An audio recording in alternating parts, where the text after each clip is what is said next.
اگه من میفهمم تو تک داره چه اتفاقی میفته پس کاربرم متوجه این هست. سلام عزیزان، من سروش هستم و قراره داخل 13 شب به 13 بابن اشتباه در مورد UI UX دیزاین یا پروداکت دیزاین بپردازیم. شب 6 اگه تحلیل هستش که من متوجهم چه اتفاقی داره داخلش میفته پس کاربرام متوجه میشن.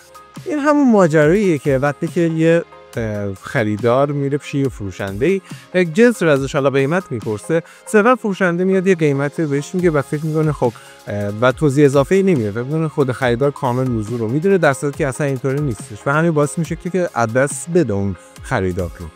این موضوع دقیقاً همین جوریه. ببینید در مورد تئوری سطل آب و چهار آبه.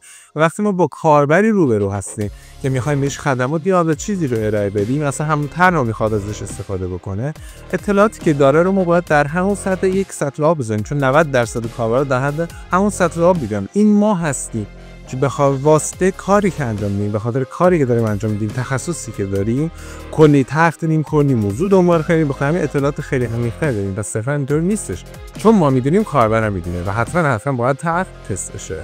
تا یه شب دیگه یه بررسی دیگه. فعلا خداحافظ.